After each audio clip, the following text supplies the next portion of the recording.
and it's feared she was murdered. Now, her mother says she just wants to lay her daughter to rest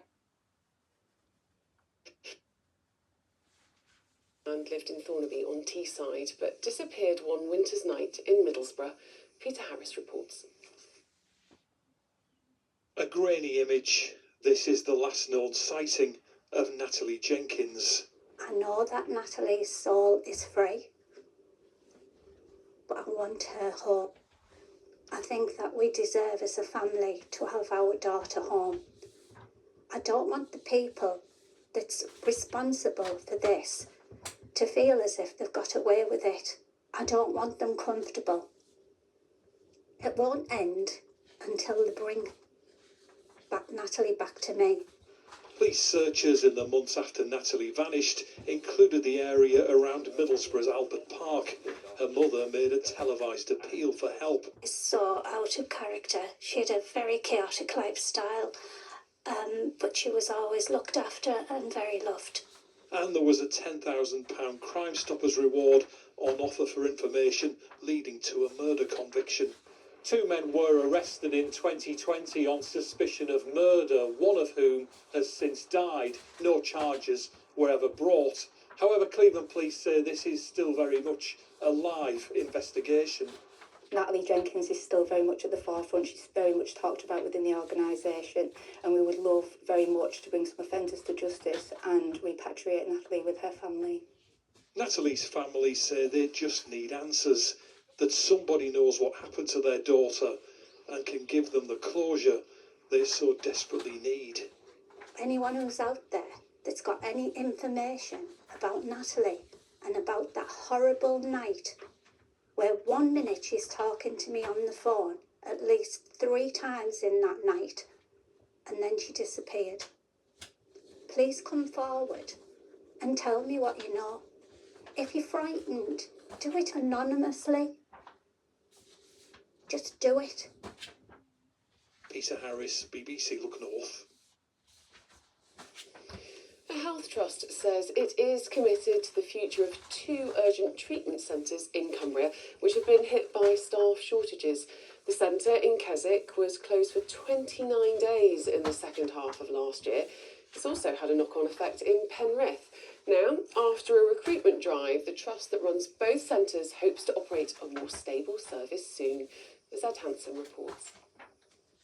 It wasn't the best start to Deborah's holiday to the lakes. I went to pick my father up this morning to come up to Keswick for a holiday, and I fell going into his house. She's getting checked out at Keswick's Urgent Treatment Centre. No one, like John from Keswick, can fault the care here. For me, not just here, but when I was in Carlisle, anywhere, it's been 100%. I can't knock it in anywhere at all. But the issue has been keeping the doors open. A Freedom of Information request by the BBC revealed this building was closed for nearly a month in the second part of last year, 29 days. And in December alone, 11 days the doors were closed here. So is there anything we can do to help you? Anything that you need in terms of additional support? Today, Cumbria's chief nurse has come to see her staff and also quash any rumours the centre could close. The place was closed, wasn't it, for 29 days in the second part of last year. That's not acceptable, is it? No, I would agree. Our aim very much is to keep these services open for local people. We know how they're valued by local people. We value them ourselves as an organisation. It provides a unique service for patients here, and it's very difficult for people in this area to travel to other services. So we're totally committed to providing that service, but it has to be done safely. Absolutely, thank you very much. The Trust says other areas of the country have also struggled to find staff with the skill set needed here. We have got some good news to share in that we have managed to fill some of the gaps that we have. So we are expecting to have a much more secure service in May, when those people can actually start and have finished their induction training with us. We continue the search for the right staff to come here.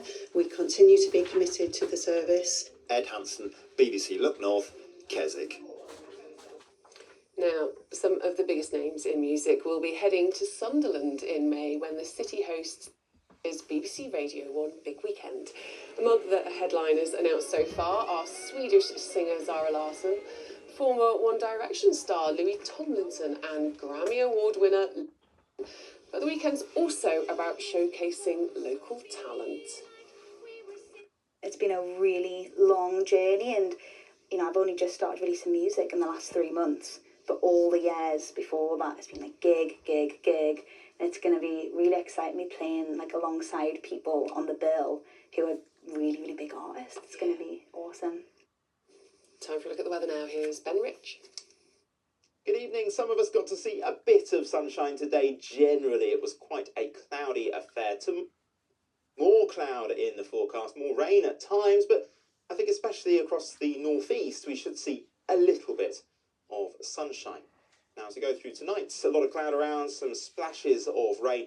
We may see a few clear spells developing for a time, but equally it's likely to be quite misty and murky up over some of the hills. Temperatures 6 or 7 degrees as we start Tuesday morning, with a fair bit of cloud, but some sunny spells developing, particularly I think down the east coast, whereas out towards the west in Cumbria, a lot of cloud, could be quite misty and damp and drizzly as well, with further outbreaks of rain. Temperatures around 11 or 12 degrees.